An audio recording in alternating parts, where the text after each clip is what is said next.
staple of LEGO Harry Potter, and in 2024 they have abandoned this modular interconnecting system for something far more detailed and what looks to be far more massive. In the first year of them introducing this system, LEGO released 4 different Hogwarts Castle sets, with 5 being the total of the Hogwarts grounds if we're including Hagrid's hut. Now Hagrid's hut is depicted as part of this system online, however it is absent from any of the materials actually marketing this castle as the most detailed Hogwarts ever. And in front of me I have the biggest portion of this Hogwarts castle so far, which is the Great Hall, and it is incredibly detailed, incredibly massive, but still stands on its own as a really good Hogwarts castle set, which is something that I feel like a lot of these Hogwarts sets do. Now the Great Hall is very unique in terms of this system so far, since it is a set that has a lot of compatibility and connection points with others. And one of those sets that it works really well with is the very small potions classroom, which you can actually swap out some of the interiors with in order to put this in the dungeon area. The potions being designed to slot in with the Great Hall does leave me with a couple of issues, since it feels a little bit incomplete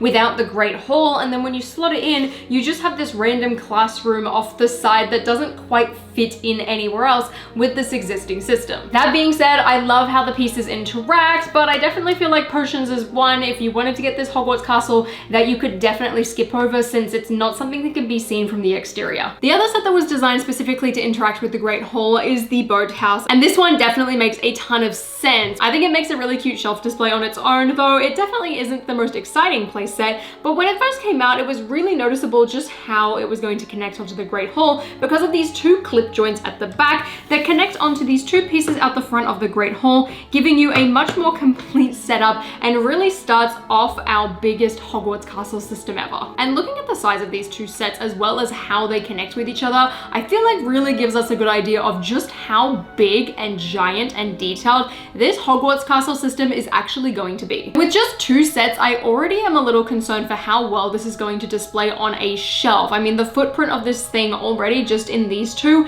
is really big. It is very deep and very wide, and I feel like it's going to be a real difficult thing to display if you wanted to have every single piece of this eventual system put side by side together. And I say that as well because at the back of the Great Hall there are a couple of clips, so it definitely hints at something being able to attach to the back of this, which is going to make this castle feel even deeper. I'm very excited to see how it all turns out. However, I know that I'm personally not going to be able to display this all at once unless I wanted to put this on a dining table. It's also really interesting to me to look at how LEGO is going about building up this castle, because we have a large portion of the very front of Hogwarts. However, one of the other sets that was released earlier this year was the Owlery, which just kind of stands on its own, separate from the rest of the castle at the very back. This doesn't attach to anything, and it is very likely probably going to be the only piece of Hogwarts that is dripped and covered in white snow. The set on its own is absolutely fantastic. I think it's really neat, and I'm a really big fan of just how the tower turned out. However, when you put it up against the rest of Hogwarts, it quite literally sticks out like a sore thumb, even though I guess that was the intent because it's not really attached to the castle. And then to go along with the back half of the Hogwarts castle system, we also had Hagrid's hut. Now this technically isn't a Hogwarts castle set,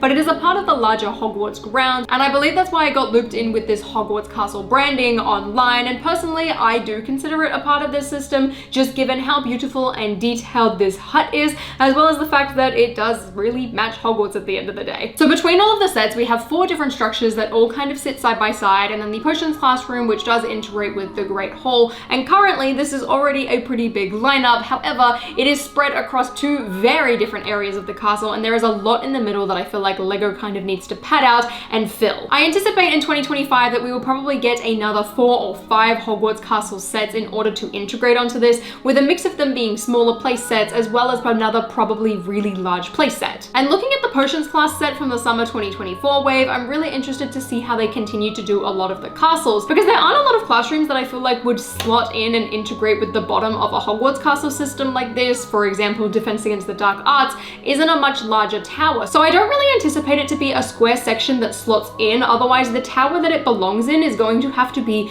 absolutely massive. And what's also interesting with this current system, whilst they all connect and you can put them side by side, it doesn't really look super coherent just yet, unlike a lot of the other Hogwarts castles where after 1 or 2 sets you already felt like you had a pretty good thing going. As despite owning 5 sets out of the same system, this whole thing, at least right now, does feel very disjointed, as awesome and cool as each individual piece looks. But this is the current Hogwarts 2024 lineup, all combined and put together. Again, I am very interested to see how this system goes, and I am anticipating it to be absolutely massive. If you're interested in a breakdown of the sets themselves, be sure to check out my LEGO Harry Potter reviews on the channel, and if you enjoyed this video, please give me a thumbs up, consider subscribing to my channel down below, and until next time, I'll see you later.